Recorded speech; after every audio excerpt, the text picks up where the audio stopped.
Los hebreos creían que el demonio existía, que podía producir enfermedades corporales, que podía ser echado de palabra, que era poderoso y temible más todavía en el orden moral que en el orden físico, como recalcó Cristo en la parábola del retorno del demonio echado, que se mezclaba en los asuntos humanos, que había demonios chicos y grandes, príncipes y súbditos, y un orden jerárquico entre ellos.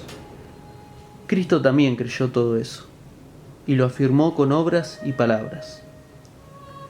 Los sabios modernos, como José Ingeniero, Constancio Vigil, Lisandro de la Torre, contemporáneos a Castellani, ya no aceptan nada de eso.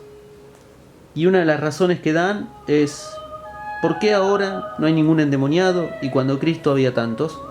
Simplemente por la ignorancia de aquellos tiempos, que la tuberculosis se la achacaban al diablo, como los indios zonas. Pero puede ser que Cristo haya contestado ya esa razón cuando dijo que el fuerte armado, en su parábola, antes tenía paz y poderío, pero vino uno más fuerte que él, lo derrotó y lo desarmó. Y puede también que actualmente haya endemoniados, más de lo que piensa Lisandro de la Torre, y aún más de los que había en tiempo de Cristo. Aunque en eso no me hago fuerte hasta que se haya hecho un censo general satisfactorio. Yo sé que una pobre endemoniada he visto en mi vida, en Las Toscas, provincia de Santa Fe, en 1908. Sea como fuere, los fariseos no negaron que Cristo hubiera expulsado al espíritu inmundo, cuando vieron que el ciego sordomudo hablaba y sentía, ni tampoco los discípulos, pero sacaron consecuencias diferentes.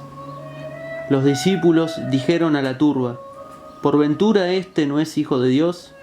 Mas los maestros, sabios y religiosos de aquel tiempo dijeron: en virtud de Belzebul, jefe de los demonios, este puede echar los demonios.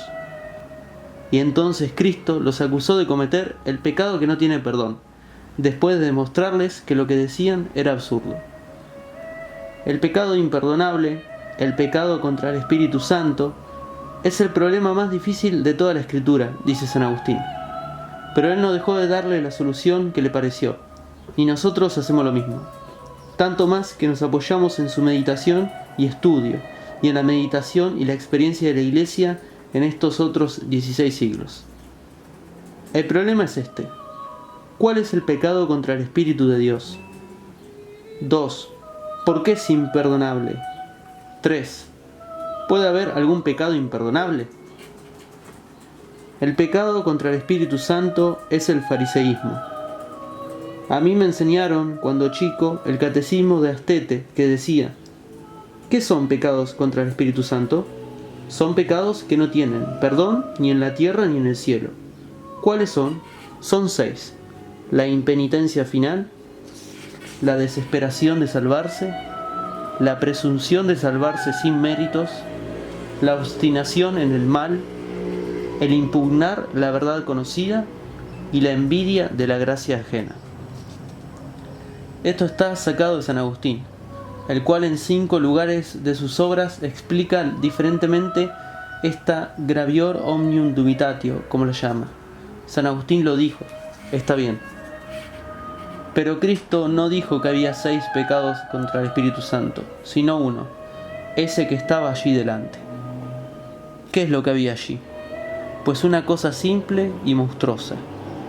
De un milagro, los fariseos sacan una calumnia contra el que hizo el milagro. Al desdiablador lo llaman endiablado.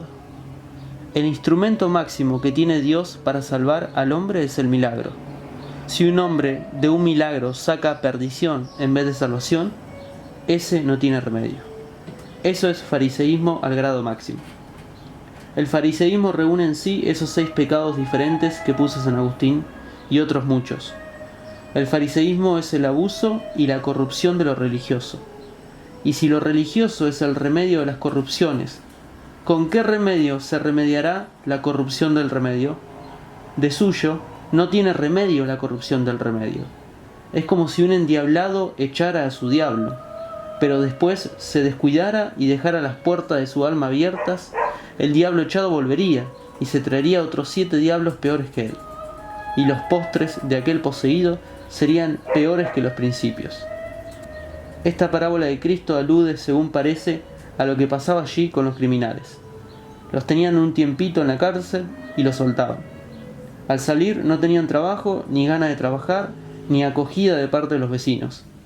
Se iban al desierto, vagabundeaban por ahí, se encontraban con otros de la misma ralea y formaban gavillas poderosas que aterrorizaban a las caravanas y a las poblaciones y se imponían incluso a la policía. En aquel tiempo las bandas de bandoleros andaban por los desiertos. Hoy día ya no. El fariseísmo es como 7 demonios juntos o más, y sin embargo no lo parece. Si un magnate eclesiástico premia la virtud y castiga el vicio, es un hombre religioso. Si no premia nada ni castiga nada, es un nulo. Pero si castiga la virtud, eso es fariseísmo. Si persigue la santidad, es fariseísmo. Si odia la verdad o la inteligencia, eso es fariseísmo. Y eso no tiene remedio, porque con lo mismo que había de remediarse, con eso mismo él se daña.